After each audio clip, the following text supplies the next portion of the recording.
to show you something.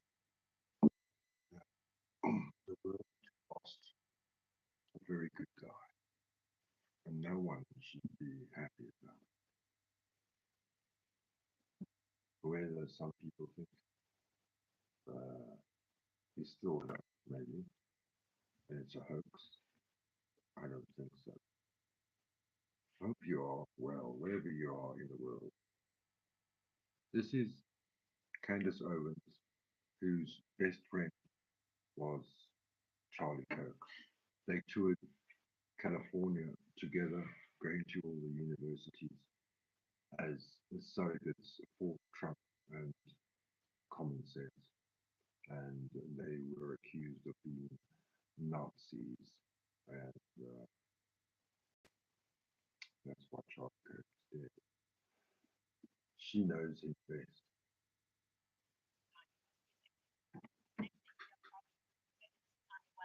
Music. He's running 10 miles a day. He got really into running, and he's texting me about how great it is. Like there's this text, Charlie. He's like, "Yes, it's my new favorite song," and he just loved it. Maybe Kanye's "Power" kind of became our theme song for the tour. I have no idea why, but that was our hype song before we went on stage. So you can only imagine when just a couple of months later, we've been listening to Kanye's old albums on repeat. Suddenly, Kanye West tweets, "I love the way Candace Owens thinks." The excitement. Okay, we were certain that we had manifested it. We were 100%. We manifested this by listening to Power on repeat. Actually, I found a clip of us backstage on that. So the back chat is, and unfortunately, it's very dangerous when you mention people's names in your live. And I mentioned Peggy's name in my live, and Peggy and I are having a back and forth on some post about conspiracy theories. And so she says, "Well, you mentioned me in the live. That's why I commented." I said, "Yes, I'm just pulling your chain." But she really believes that Charlie Kirk, it was a fake killing. It's been done all the time. Even JFK was actually gay, and they disappeared him. He wasn't really shot dead amongst the whole world to see. So this is now for you to see the good side of Charlie Kirk. Day when that tweet happened, and we were doing what I used to refer to as like the Charlie dance. Here it is. You don't understand like the dignity of tweeting that. Like, living in that Charlie dance century. The era of Kanye. I can't even explain it because you really did have to be there. Charlie was my overly bright and sometimes really annoying kid brother. I was smiling going through my chat of how many times he would text me a picture and say, "Does this look cool? Does this look cool? Do I look cool?" This is like just a screen recording of us talking about a pair of sunglasses. He's just sending me it. I'm like, "Nah, that's not good. No, that's not. No, no, send. Okay, that one's okay. That'll work." And this is actually one of my favorite photos of him where he said, I can just hear him when I look at this photo. I can hear him saying, "Does this look cool?" He was wearing a pair of Yeezys that Kanye gave him, and he looks really cool. I thought they really suited him. I was like, "Yeah, you look really cool, Charlie." The reverse of that obviously was him. After this, I will tell you my conspiracy theory. Please double tap on the screen so that I know you're going to wait for me to find out what the conspiracy theory is. And you know what the conspiracy theorists' pronouns are? I told you so. Okay, listen to me. Constantly hammering me on debates. I mean, Charlie was like, "Look, you gotta know the arguments of your opponents backward and forward." I remember I had note cards like I was in high school, just memorizing every statistic and being strengthened by, just day in and day out. He was just pretending to be a protester, pretending to be a radical. And he used to always say, iron sharpens iron. And we spent so much time practicing debating and really thinking through what our ideas were. Charlie never missed a meeting that he had. He wouldn't do that. He took that very seriously. It doesn't matter what the circumstance was, even if it was a hurricane. And one day there was literally a hurricane. I think we were in North Carolina, South Carolina at the time. I don't remember. But all the flights got canceled and we needed to be in D.C. by morning. And Charlie looks at me. He's like, we got to rent a car. We got to drive 8 hours. Totally insane. And one of the most fun road trips I've had in my life. Every single song was sung. Me and Charlie were always singing in cars. To show you, this is from that road trip.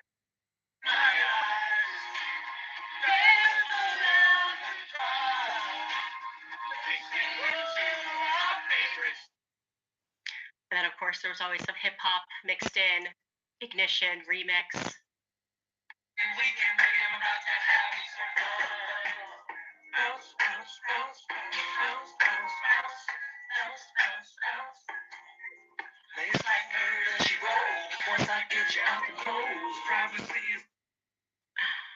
You look cool, Charlie. You look cool. We really did go everywhere. I mean, all 50 states, Canada, down to the border, the United Kingdom, Israel, you name it, we were there. And there was always a new T-shirt to print out, justice for Brett Kavanaugh. Peggy says to me, who the fuck even knows who, nobody knew who Charlie Kirk was. So please, Peggy, everybody who loved Trump or hated Trump knew who Charlie Kirk was. Charlie Kirk was Trump's surrogate son. He's been known. They bought his suits for him. Sense to be. How's this one? Love it. We just loved the T-shirts. That was the Him Too one. That was controversial. Peggy. That was a controversial moment. One of those character-forming moments. I won't forget it. Because that Me Too hashtag, it just started going viral, and people were emotional. And right away, Donut, I didn't expect you to know. You've got pink or blue hair, and most probably a cattle nose ring. It's like, Me Too's awful. This is terrible for women. It's terrible for men.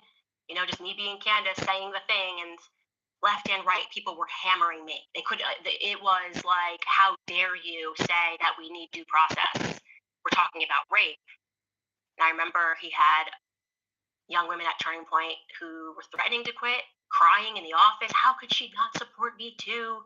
Young women who did quit.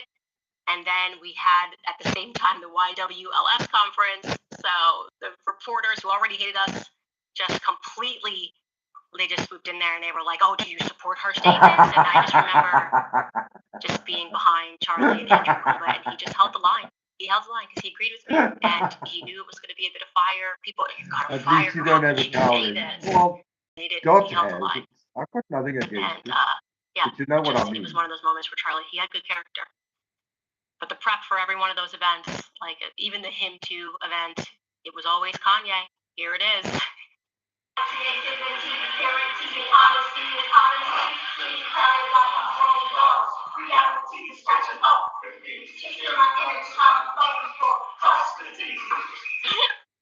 Just literally me, Charlie, and Sarah, who was his assistant at the time, just playing the hype music.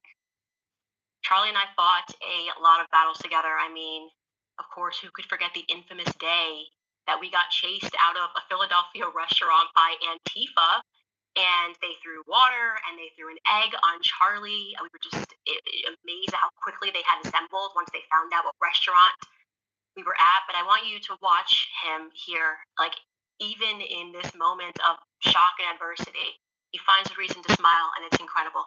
Take a look at this.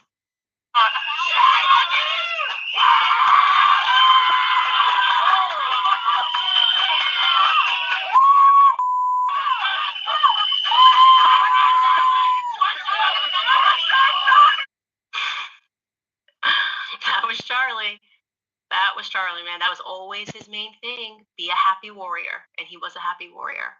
And we were happy warriors. And we laughed a lot at the protesters, the absurdity of the protesters always. I personally think some of the protesters liked that Charlie and I were making light fun of them. even know what campus event this is, but I love this video of me just playing with the protesters, sitting in front of one of their signs, and Charlie speaking over my shoulder. Take a listen. If you aren't wealthy, white, and male, Charlie Kirk is not your friend. What do you think? Not my friend anymore? Are we not friends? Is that right? Find out. It's not going to find out. A sign outside of a thing, an event that we just did. Yeah. You're not my friend. Go figure. Looking back at too many photos, I just have too many photos of Charlie. It really is incredible to see how many times he's just right behind my back. Charlie always had my back, and I always had his. Charlie was right by my side when I started Flexit, obviously.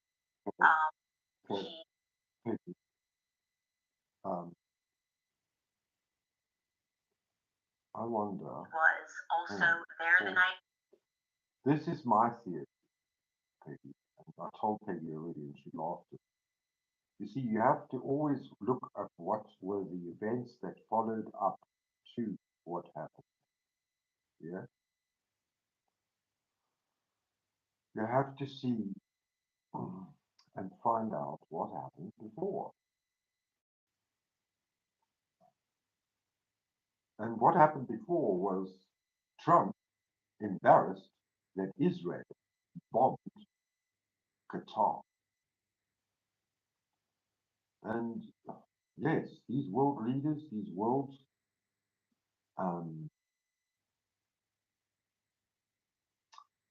with government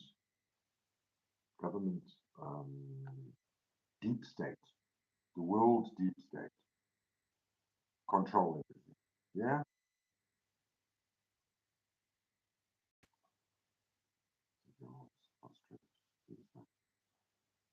So yes, they do use sacrifice. They sacrifice. Peggy knows that. And because of who he was to Donald Trump had to sacrifice something. And that's how sad it is. It's Donald Trump. It's just as bad as the bad lot. I know that. And yes, David Icke. I also saw a video of him where this lady was allowed to go to this gathering, this meeting in America. And she was British, or it was in England. And this guy came, there was this, like an Aleister Crowley type of guy. But it was in the 60s or 70s. And Aleister Crowley was in the crowd of all the kingpins, all the king's men, basically. Because David Icke was a TV presenter. So yes, it's like you find Donald Trump with Epstein. You will be with the same people if you take the same jobs. It's quite understandable. But in this meeting, this guy came in. This is when I first found out what that means. Yeah. You know what that means, eh? 666. And that's all the guy came in, this famous magician, whatever, wizard, sorcerer. And that's all he did. He put that his hand in the air and he did that. That's all he did. But the thing was that David Icke was in the gallery, in the hall, in the gathering. So yes, of course, it's like the guy that wrote the book 1984 and Animal Farm, all these dystopian books that we had to read at school. He also went to the same schools that the prime ministers went to, like American writer Mark Twain also knew those things. They happy days.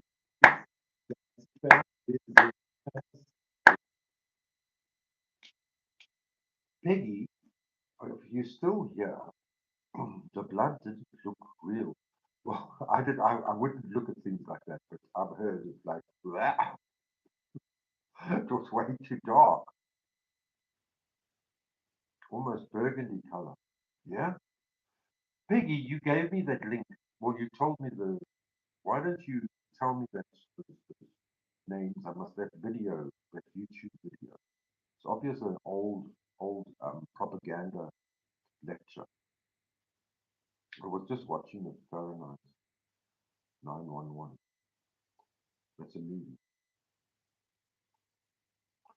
You must see on Netflix. I wonder if you get South African movies in Netflix in America. It's called uh, Bester and the Beast. Bester and the Beast. It just released yesterday about this Facebook murderer in South Africa who escaped out of jail. He like a Houdini. He got um, he burnt into flames. You know these people that instantly combust. So his jail cell, and this is like C5 type of jail cell for murder. His jail cell was engulfed in flames, and supposedly he was burnt to death. But it wasn't his body. He escaped jail and landed up somewhere in Africa. But they found him. They got him. His girlfriend is a doctor. They're both in jail, but they haven't been accused yet. Well, they haven't been sentenced yet. They've been accused, but not sentenced. And remember, when you're accused, well, you're not guilty yet. You're still innocent. But and he tried to take it to court, Netflix to court to say, put a halt to this. And the court said no. If you don't like it, then you must file a defamation lawsuit against Netflix or the production. Yuri Bezmenov.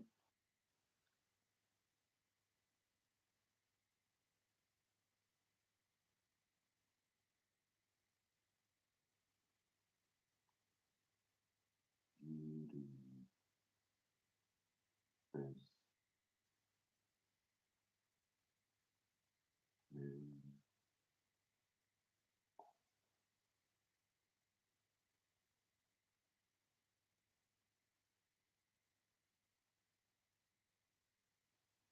Ideological subversion, interview, lecture, psychological religion, 1983, short trailer lecture.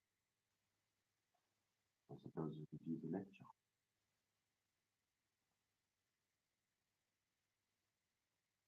This is called subversion. Or good.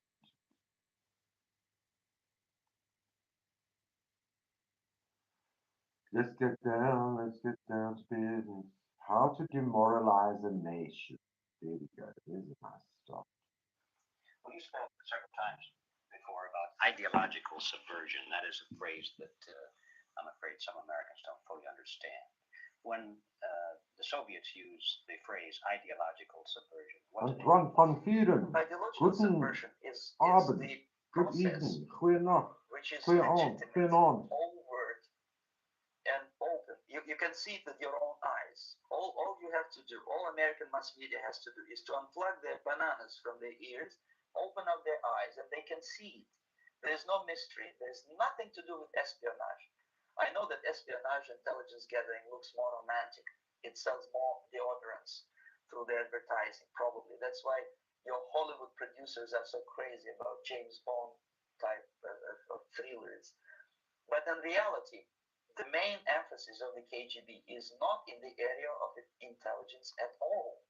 According to my opinion and opinion of many defectors of my caliber, only about 15% of time, money, and manpower is spent on espionage as such. The other 85% is a slow process, which we call either ideological subversion or active measures, активные мероприятия in the language of the KGB, or psychological warfare.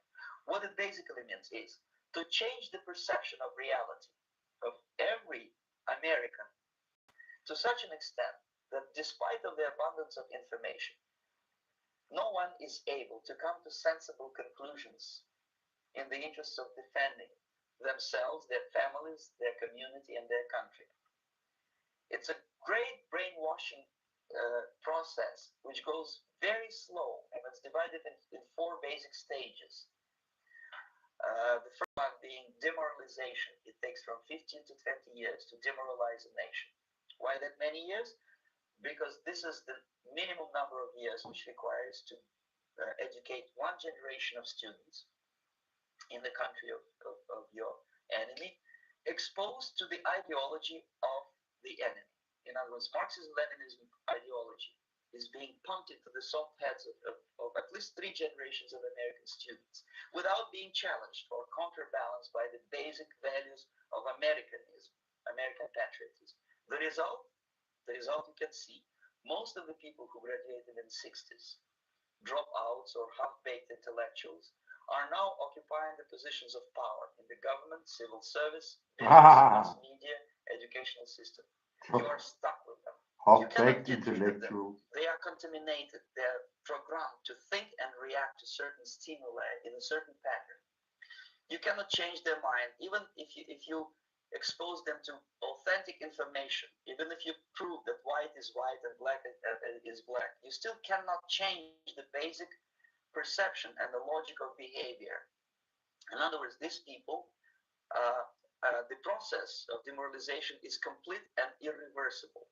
To get rid society of these people, you need another 20 or 15 years to educate a new generation of patriotically minded and common sense people who would be acting in favor and in the interests of the United States society. And yet these people have been programmed and, as you say, in place and who are favorable to an opening with the Soviet concept. Mm-hmm. These are the very people who would be marked for extermination in this country. Most of them, yes.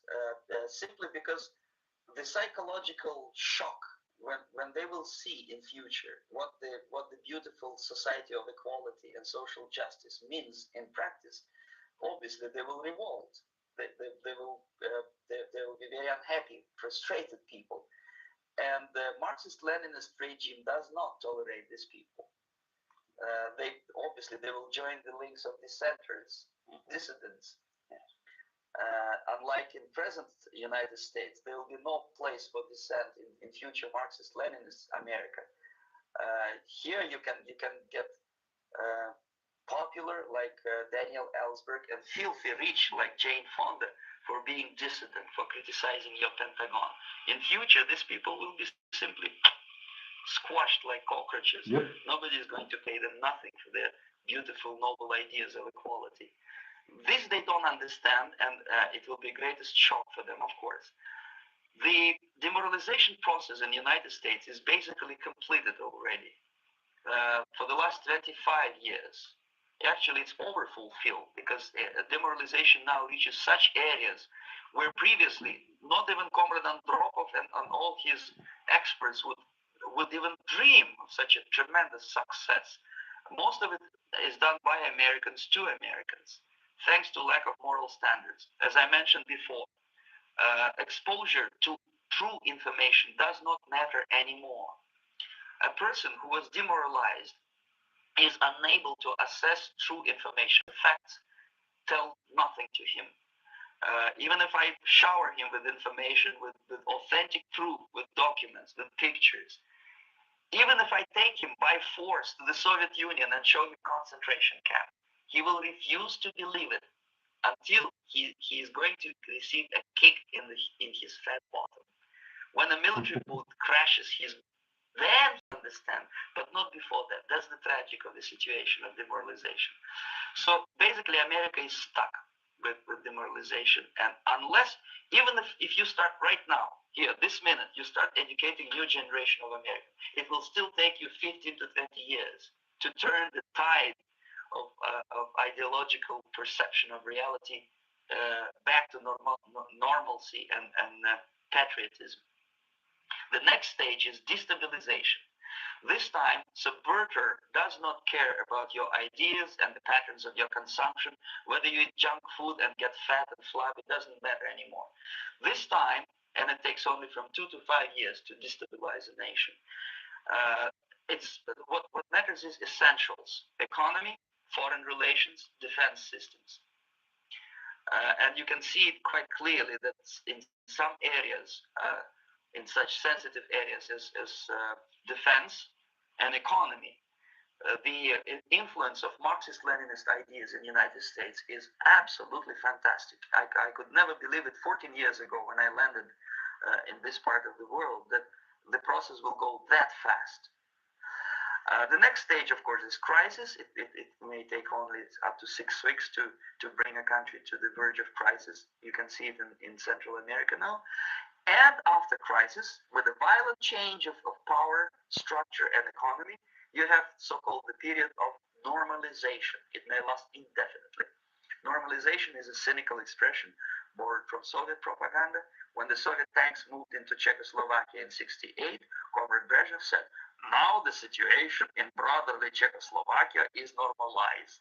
This is what will happen in the United States if you allow all these schmucks to bring the country to crisis, to promise people all kind of goodies and the paradise on earth, to destabilize your economy, to eliminate the principle of free market competition, and to put a big brother government in Washington, D.C., with benevolent dictators like Walter Mondale, who will promise lots of things, never mind whether the promises are fulfillable or not.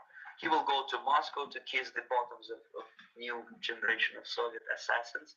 Never mind, he will create false illusions that the situation is under control. Situation is not under control. Situation is disgustingly out of control. Most of the American politicians, media, and educational system trains another generation of people who think they are living at a peacetime. False.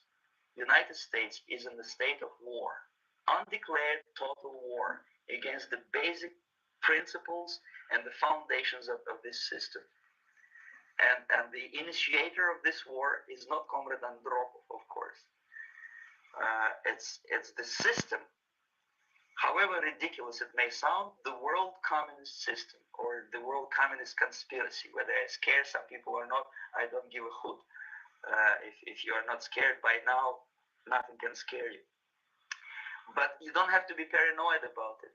What actually happens now, that unlike myself, you have literally several years to live on unless the United States wake up.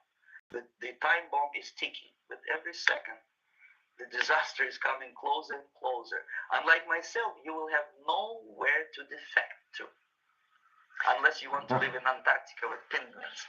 This is it. This is the last country of freedom and possibility. Okay, so what do we do? What is your recommendation to the American people?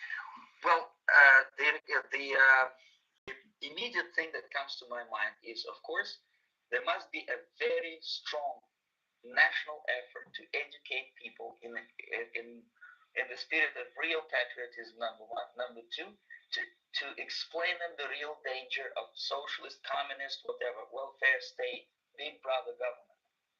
If people will fail to grasp the impending danger of that development, nothing ever can help the United States. You may kiss goodbye to your freedom, including freedoms to homosexuals, to prison inmate. All this freedom will vanish, evaporate in 5 seconds, Exactly. including your precious lives.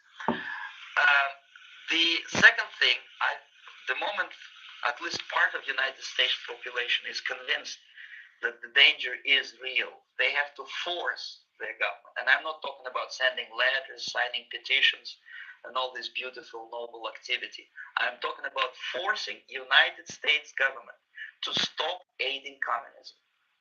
Because there is no other problem more burning and urgent than to stop the Soviet military-industrial complex from destroying whatever is left of the free world. And it is very easy to do. No credits, no technology, no money, no political or diplomatic recognition, and of course no such idiocy as grain deals to USSR. The Soviet people, 270 millions of Soviets, will be eternally thankful to you if you stop aiding a bunch of murderers who sit now in Kremlin and whom President Reagan respectfully calls government. They do not govern anything, least of all such complexity as the Soviet economy. So basic, two very simple, maybe too simplistic answers or solutions, but nevertheless, they are the only solutions. Educate yourself, understand what's going on around you. You are not living at a time of peace. You are in a state of war, and you have precious they're rolling little out time to save HPV vaccines to all the girls. You don't have under much time, 15. especially if you're talking about young generation. There's not much time left for convulsions to the beautiful disco music. Very soon it will go, just overnight. If we are talking about capitalists or wealthy businessmen, I think they are selling the rope on which they will hang very soon. If they don't stop, if they cannot curb their unsettled desire for profit, and if they keep on trading with the monster of the Soviet communism, they are going to hang very soon. And they will pray to be killed, but unfortunately they will be sent to Alaska probably to manage industry of slaves. It's simplistic. I know it sounds unpleasant. I know Americans don't like to listen to things which are unpleasant. But I have defected not to tell you the stories about such idiocies as microfilm, James Bond type espionage. This is garbage. You don't need any espionage anymore. I have come to talk about survival. It's a question of survival of this system. And you may ask me, what is it in for me? Survival, obviously, because unlike, as I said, I am now in your boat. If we sing together, we'll sing beautifully together. There is no other way on this planet to defend. Well, he did that just to get his American passport, don't you think? Yuri Bezmenov explains the 4 steps of how to demoralize a nation. In this case, the United States of America. I wonder when this was obviously during the KGB days. But he has a point. My point as well. I live in Africa, and South Africa is the only country that has legalized, not just decriminalized, but legalized homosexuality and the LGBTQIXYZ. And you can get married. If you go up north and you cross the border, all the countries that chop off your head, that chop off your penis, that chop off your life, whatever, they will chop off. I know a friend, he was drinking in Nigeria, and then he woke up in the morning and they had already circumcised him. You know, just like with a knife. They didn't even know he was circumcised. This is how it is. You've got to beware. I had other people, they were in Dar es Salaam, and as a couple, and it's a beautiful place. It's a romantic place. It's a place where married couples will go for honeymoons or their second honeymoon. And well, it's illegal to be homosexual. So I don't know why these people go to these places where it's illegal to be homosexual. And they go to jail and they must all fucking riot for this. No. You made your boat. But what I'm saying is the left hand politics of pretending to be Marxist communists and free liberal sex. No, it doesn't work. In the end of the day, you go to Russia. Yes, they'll accept you if you're gay, but you mustn't be screaming and doing LGBT pride parades through the Red Square.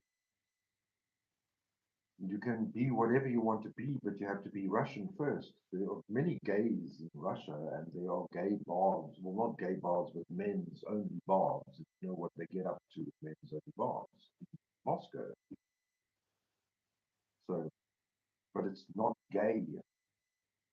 You know, gay, like Lord Dandelion. So that's what the lie is with the left speak. In America, in South Africa, they give you that ticket only for your support now, but later on, when you really truly become communist or Marxist rules, then that will be eliminated and that will be not accepted at all. Homosexuality, especially, they'll start chopping off heads again. Oh, it's in the Constitution. It's your constitutional right. They'll change the Constitution. We've seen it already. They changed the Constitution. So this leftist, and even with the Muslims push the left propaganda, and then you see. Now, forgive me, I do believe that it's an atrocity that's happening in Gaza, but then you have trans men dressed in women's clothes protesting for Palestine. Believe me, Hamas cares fuck all for trans people. And the jihadists think fuck all for cross dressers and drag queens. And it's the same when Russia came in and attacked Ukraine. Ukraine was as liberal as can be. The blacks and the transvestites were sent out first. They're going to go running. Because that goes out the door when the seriousness comes. Anyway, I had fun there with Peggy while it lasted. And you're still there. I had no idea, Lionel, how is it in South Africa? It's quite fine. Since the change, 1994, it's actually sort of in a bad situation because now it's all legal. Now there's no gay bars. There's no gay venues. It's all gone straight because there's no money in gay. There's no money in now. The pink dollar or the pink rand, there's nothing there. Well, there's nothing here. There's no rand, so there's no pink rand. People are just poor. They don't have the money. They don't drink. They're healthier today. We're all healthier today. That's just how it becomes. And the gay life is quite. But we're allowed to be gay here. If you get married, you get divorced. Now even they passed the law that a man can get married to a woman and take the woman's surname. I can't believe it was illegal. But anyway, they passed the law. There's now a legitimate that man can take on the woman's surname, which also means that there's a lot of things with the name changes that you're allowed a man, because before that to happen, you have to allow the law to uh, allow the man to change his name back again to his original surname for legal purposes if he gets divorced after that. You know what I mean? It's all fucking bullshit, legit law. But remember, you all don't want to listen to the Bible. I've got a Bible lesson for you in the morning. Yeah. If we didn't have the Bible, if we didn't have the Magna Carta in the United Kingdom, which was written 1,000 years ago, if we didn't have the Bible, which was written, what, 50 years ago, or 400 years ago, whichever you want to choose, these are the bases of law. Okay, without God, law has got no God in law. There's no God. They don't think of spirituality or even left or right hand path of spirituality. And that's the mistake. You can't, although the South African police used to have a satanic cult, ritual, death, murder, sacrifice thing, people that studied it, policemen that actually studied these cult murders and that. Now I don't know anymore. But the Africans, they have their lovely, I mean, they're famous for stealing children to get the body parts for their rituals and their healing processes, to get I don't know, the oracle to speak or whatever you want to do with the child body parts. Um, they are into. They're not into that. They have the sangomas. They have these healers, natural healers, as they're supposed to be called and respected. But that should be studied. It should be brought to the forefront. And it's time that legislation and the constitution brings that up for the defense there. Because it's not like it doesn't exist. Jack Parsons, look him up. Let me look him up. Jack Parsons. Do you know what he did? He was into sacrificing children and making love moon children. And why? To shoot rockets into space. Oh, the first Jack Parsons. An American chemist. Born October 1914. Died 17th of June 1952. Overview.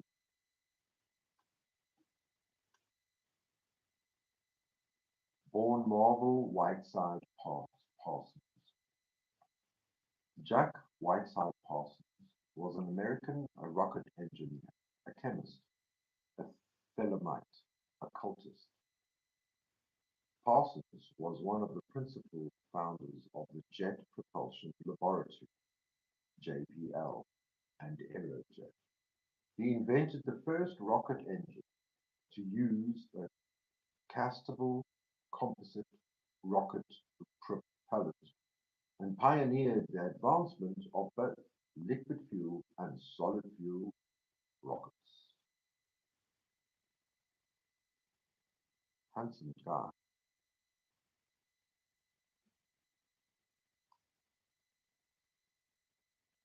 Jack Parsons, raised in Pasadena, California, he began amateur rocket experiments with school friend Edward Foreman in 1928. Parsons was admitted to Stanford University, where Alf, but left before graduating due to the financial hardship due to the Great Depression. 1934, Parsons, Foreman, and Frank Molina formed the Caltech affiliated Guggenheim Aeronautical Laboratory, rocket research group, with support to Caltech chairman Theodore blah blah blah. The group worked on jet-assisted takeoff for the United States military and founded Aerojet in 1942 to develop the Cell Jato technology during World War II.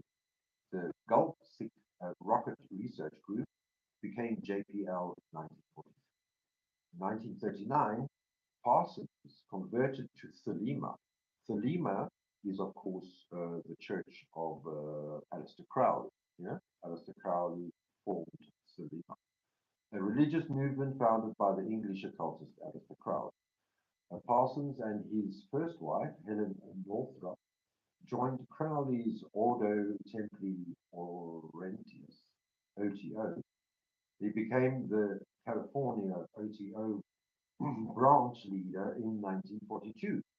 Historians of Western esotericism cite him as a prominent figure in propagating Thelema in North America.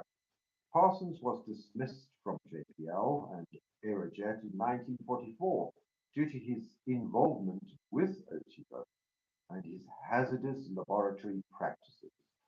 In 1945, he and Helen divorced. In 1946, he married Marjorie Cameron.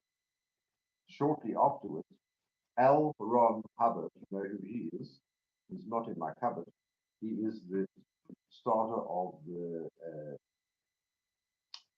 Church of Scientology, defrauded Parsons of his life savings. Wow. Parsons worked as an explosives expert during the late 1940s, but his career was in rocketry ended due to accusations of espionage and the increasing trend of McCarthyism, which is basically Marxism, communism. Parsons died at the age of 37 in a home laboratory explosion in 1952. His death was officially ruled by accident. Peggy, you love that, don't you? But many of his associates suspected suicide, murder. Mwah! Maybe he didn't die, like JFK. Parsons is now recognized for his innovations in rocket engineering, advocacy of space exploration, and a human spaceflight, and as an important figure in the history of the United States space program, he has been the subject of several biographies and portraits. Yes, OTO babes. So, now I do. You guys, it's time to go. It's a good night to you. I say so.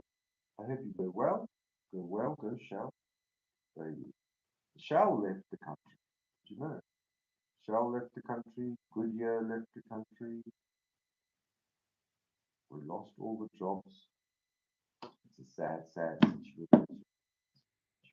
Echt lieve dit is Siabonga, Rialaboga. Peace. May you go well on this lovely Saturday, America or Australia. It's midnight. Go to sleep. Africa. It's still early. It's time to party. Ciao for now. Saladiga, Hambadiga, Siabonga, Rialaboga, Siabonga. Life gets tougher, but we get smarter. We try a little bit harder every day. It does.